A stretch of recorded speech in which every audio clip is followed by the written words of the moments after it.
देखो बच्चों, आज मैं आप लोगों को प्रकाश चैप्टर में अवतल दर्पण का उपयोग के बारे में हम चर्चा करने जा रहे हैं। अवतल दर्पण का उपयोग, अवतल दर्पण का उपयोग। आप क्वेश्चन अराइज कर लो कि अवतल दर्पण का उपयोग लिखें। आप क्वेश्चन लिख लीजिए अपनी कॉपी पर, वीडियो पॉज करके क्वेश्चन लिख लीजिए। अवतल दर्पण का उपयोग लिखें। मैं आपको वन बाय वन समझा रहा हूं अवतल दर्पण का क्या उपयोग है हमारे दैनिक जीवन में। तो सबसे पहला उपयोग है हजाम बनाने वाले दर्पण के रूप में अवतल दर्पण का उपयोग किया जाता है। सबसे पहला क्या है? हजाम बनाने वाले, हजाम बनाने वाले दर्पण के रूप में, हजाम बनाने वाले दर्पण के रूप में अवतल दर्पण का हम लोग उपयोग करते हैं। दूसरा है नाक, कान, गला के डॉक्टर के पास इसका उपयोग होता है। नाक, कान, गला के डॉक्टर के पास इसका उपयोग होता है। तीसरा है सौर भट्ठी में अवतल दर्पण का उपयोग किया जाता है। सौर भट्ठी, सौर भट्ठी में इसका उपयोग किया जाता है। चौथा जो महत्वपूर्ण उपयोग है कि टॉर्च या मोटर गाड़ी के हेडलाइट में, टॉर्च का जो आगे वाला पोर्शन होता है उसमें, या मोटर गाड़ी का जो हेडलाइट होता है उसमें अवतल दर्पण का प्रयोग किया जाता है। टॉर्च,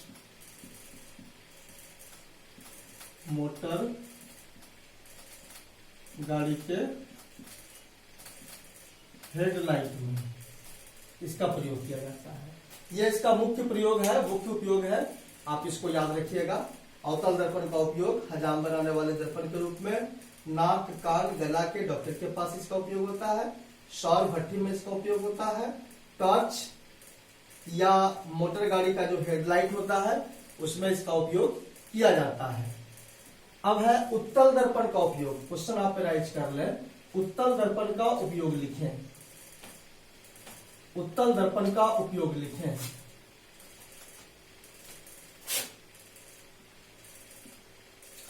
उत्तल दर्पण का उपयोग लिखें। तो हमारे व्यवहारिक जिंदगी में उत्तल दर्पण का एक महत्वपूर्ण उपयोग है। मोटर गाड़ी के साइड मिरर के रूप में इसका उपयोग किया जाता है। मोटर गाड़ी के साइड मिरर के रूप में, मोटर गाड़ी के साइड मिरर में इसका प्रयोग किया जाता है। मैं इस प्रश्न को बाद में विस्तार से बताऊंगा कि मोटर गाड़ी के साइड मिरर के रूप में उत्तल दर्पण का ही क्यों प्रयोग किया जाता है। इस पर हम आपको थोड़ा देर के बाद आपको हम बताने वाले हैं। अब मैं आपको थोड़ा सा और बता रहा हूं दर्पण के बारे में। चिन्ह परिपाटी, जब आप इसके लिए न्यूमेरिकल प्रश्न बनाएंगे वहां पर यह चीज बहुत काम देगा। चिन्ह परिपाटी, परिपाटी ये क्या होता है? चिन्ह परिपाटी, चिन्ह परिपाटी में हम सबसे पहले जानेंगे कोई भी दर्पण है, सपोज करो उत्तल दर्पण है या अवतल दर्पण है, कोई भी दर्पण है, तो हम हमेशा वस्तु को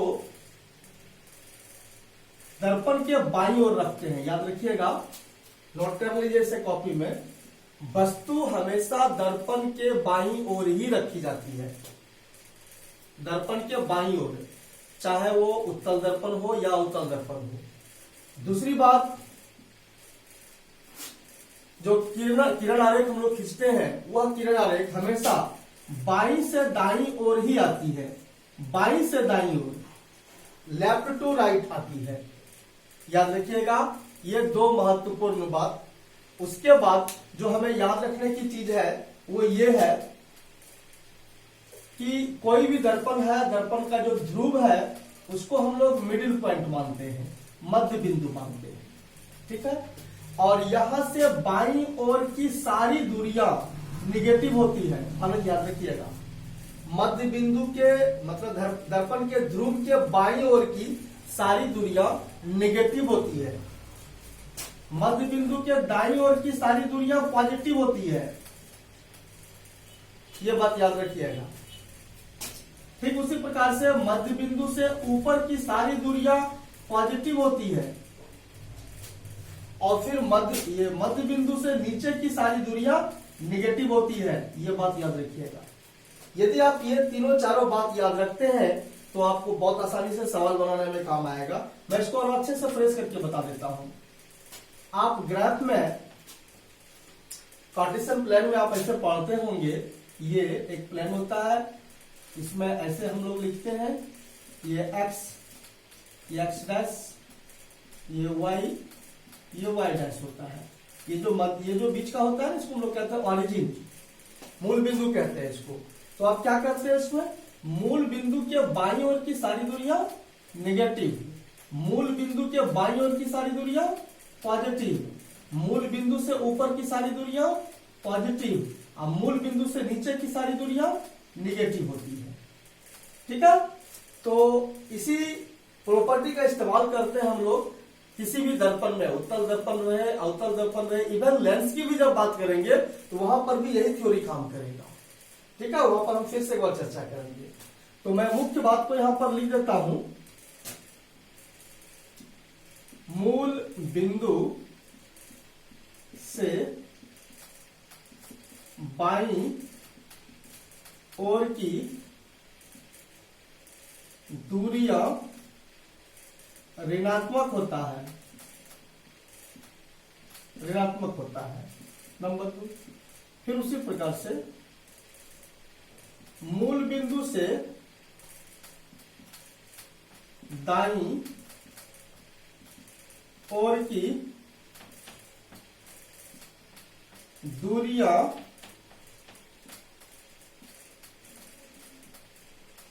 धनात्मक होता है,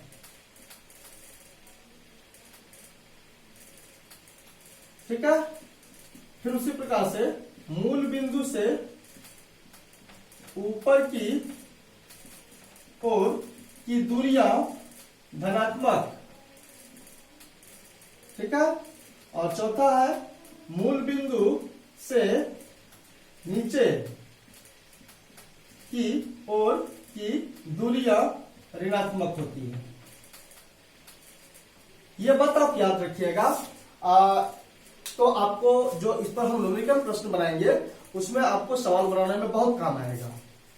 तीसरा जो महत्वपूर्ण बात हमें बताना है वो है दर्पण सूत्र, बहुत ही महत्वपूर्ण है दर्पण सूत्र। आप क्वेश्चन लिख लीजिए, दर्पण सूत्र लिखें।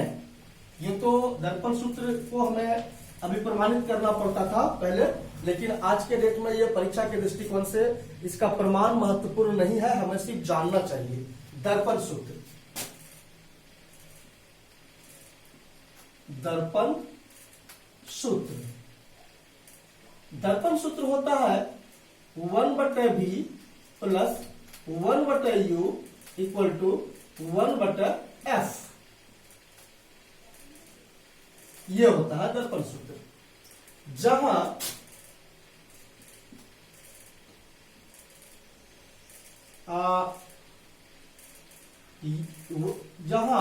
v इक्वल टू प्रतिबिंब की दूरी, प्रतिबिंब दूरी, u इक्वल टू वस्तु दूरी और f इक्वल टू होता है फोकस दूरी। याद रखिएगा, यह होता है। मैं आपको थोड़ा सा और स्पष्ट कर दूं डायग्राम के माध्यम से। सपोज करो ये कोई अवतल दर्पण है, ये है इसका मुख्य अक्ष, ये है पोल, ये है एफ, ये है सी। मान लीजिए आप किसी वस्तु को रखते हो यहाँ पर, ये सब बात आपको बताए थे। पहला किरण मुख्य अक्ष के समांतर, ये आती है ऐसे, दूसरा किरण ऐसे सी से जाती भी है सी से, ठीक है। तो प्रतिबिंब बनता है यहाँ पर। तो आप क्या देख रहे हो, आप देख रहे हो वस्तु यहां पर रखी हुई है, ये हो जाएगा आपका वस्तु दूरी, यहां से लेकर के यहां तक, ये दूरी तक, इसको आप कहेंगे u। प्रतिबिंब बन रहा है यहां पर, ध्यान दीजिए इस जगह पर, मैं इसको यहां से दिखाता हूं ऐसे, ये हो गया आपका v, ठीक है, ये हो गया आपका फोकस f, ये हो गया आपका फोकस, ठीक है। तो इस टाइप का चीज होता है। तो एक चीज और याद रखिए, जब भी हम अवतल दर्पण की बात करेंगे तो आप ध्यान दीजिएगा, ये मूल बिंदु है, यहां से इधर ही सारी दूरियां होती है प्रायः। आपको हम इसके पहले वाले वीडियो में 6 केस पढ़ाए हैं ना, तो 6 केस में 5 केस का जो सारा डिस्टेंस होता है वो इधर ही मापी जाती है, मूल बिंदु से इधर। इसलिए अवतल दर्पण की प्रायः सारी दूरियां नेगेटिव भी होती है, चाहे u हो, v हो, f हो, कुछ भी। जरूरत पड़ने पर यदि प्रतिबिंब की ऊंचाई होती है, ये भी आपका निगेटिव भी होता है, देखिए नीचे की ओर हो रहा है। और यदि वस्तु की ऊंचाई की बात होगा तब ये पॉजिटिव होगा, ठीक है, ये ऊपर की ओर होता है ना। अभी हम जस्ट बताए आपको, ये दर्पण सूत्र है, आप इसे याद रखिएगा, इसके सिंबल का मीनिंग याद रखिएगा और सवाल में उपयोग कीजिएगा। अब जो आपको मुख्य बातें जानना है वो है आवर्धन। आप क्वेश्चन लिखिए, दर्पण के आवर्धन से क्या समझते हो, या सिर्फ लिखो आवर्धन से आप क्या समझते हो।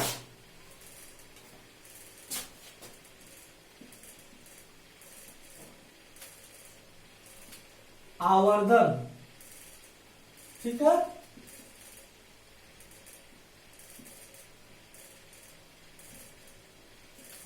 मैग्निफिकेशन, आवर्धन कहते हैं हम लोग इसको। क्या होता है तो याद रखिए, आवर्धन किसी भी वस्तु के प्रतिबिंब की ऊंचाई तथा वस्तु की ऊंचाई का अनुपात ही आवर्धन कहलाता है। प्रतिबिंब की ऊंचाई, प्रतिबिंब की ऊंचाई, इसको h1 कह दीजिए, तथा वस्तु की ऊंचाई, वस्तु की ऊंचाई, इसको h कहिए, का अनुपात ही इसका आवर्धन कहलाएगा, ठीक है। इंग्लिश में इसको m से सूचित करें। फाइनली m का एक फॉर्मूला हो जाएगा h1 बटा h, m for magnification, h1 प्रतिबिंब की ऊंचाई और h हो गया वस्तु की ऊंचाई। इससे रिलेटेड एक और सूत्र होता है जो आपको सवाल बनाने में काम आएगा, वो ये होता है -v बटा u equal to h dash into h, जहां पर ये v होता है प्रतिबिंब की ऊंचाई और u प्रतिबिंब की दूरी और u हो गया वस्तु दूरी। तो इस सूत्र को भी याद रखिएगा, ये सारे सूत्र आपको सवाल बनाने में काम आएंगे। इस प्रकार से ये आज का ये आपका वीडियो खत्म होता है, क्लास खत्म होता है, और मैं आपको अगले क्लास में आपको बता रहा हूं एनसीईआरटी बुक में जो बॉक्स में प्रश्न होते हैं वो परीक्षा के दृष्टिकोण से महत्वपूर्ण होता है, उसे सॉल्व करने के लिए बता रहा हूं। Thank you.